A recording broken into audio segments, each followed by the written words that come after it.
আপনারা আমাদের অত্র মসজিদে 3 দিন ব্যাপী মাহফিলে কারবালার সেই ঘটনাগুলো শুনেছেন। আমার বিশ্বাস আপনারা ধারাবাহিক আলোচনাগুলো শুনে সেখান থেকে আপনারা অনেক কিছু অর্জন করেছেন এবং কারবালার মূল যে শিক্ষা সেটা অর্জন করার জন্য আপনারা মানসিকভাবে প্রস্তুত আছেন বলে আমি মনে করছি। আশা করি, আমার বিশ্বাস, আমার সাথে প্রতারণা করবে না। আপনারা ঈমানি চেতনায়, হোসাইনি চেতনায়, হোসাইনি রক্তের সাথে ওয়াফাদারিত্ব পরিচয় দিয়ে হোসাইনি মুসলমান হয়ে এই পৃথিবীতে কিয়ামত পর্যন্ত হোসাইনি চেতনাকে উজ্জীবিত রাখবার জন্য আপনারা সে ধরনের চিন্তা লালন করছেন, এটা আমার দৃঢ় বিশ্বাস।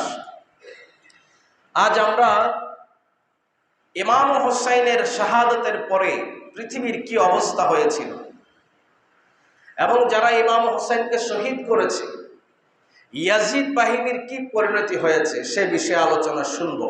আপনারা কি শুনতে চান? শোনার দরকার আছে। ইমাম হোসাইনের ভালোবাসা মানে নবীর ভালোবাসা, আর নবীর ভালোবাসা মানে আল্লাহকে পাইয়ে যাওয়া, আল্লাহর ভালোবাসা, ঠিক না? হাদিসে পাক তো আমাদেরকে এটাই বলে।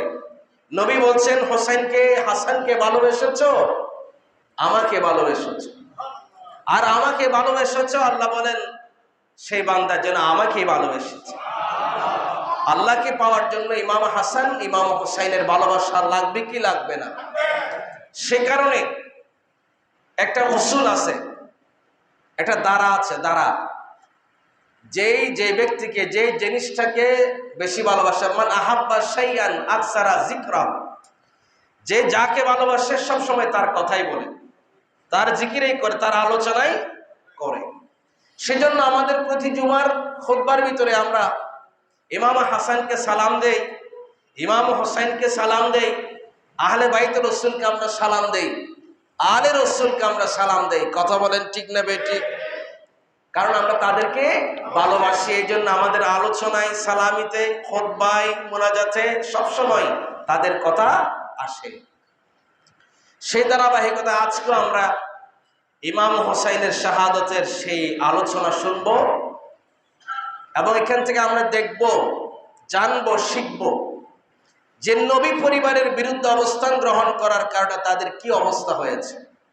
শুধু নবী পরিবার নয়, সত্যের বিরুদ্ধে যারা দাঁড়ায়, যারা আল্লাহওয়ালা ব্যক্তিদের বিরুদ্ধে দাঁড়িয়ে যায়, যারা আল্লাহর প্রিয় বন্ধুদের বিরুদ্ধে দাঁড়ায়, যারা আলে রাসূলের বিরুদ্ধে দাঁড়ায়, যারা আহলে বাইত রাসূলের বিরুদ্ধে দাঁড়ায়, যারা আল্লাহর আউলিয়া কিরামের বিরুদ্ধে অবস্থান করে, তাদের কি পরিণতি, কি তাদের নাজুক পরিস্থিতি আল্লাহ তাআলা তাদেরকে দিয়েছেন, সেখান থেকে আমরা শিখব যে আমাদেরও এখান থেকে সচেতন হওয়ার, সজাগ হওয়ার, সতর্কতা অবলম্বন করার দরকার আছে। কথা বলেন ঠিক না বেঠিক?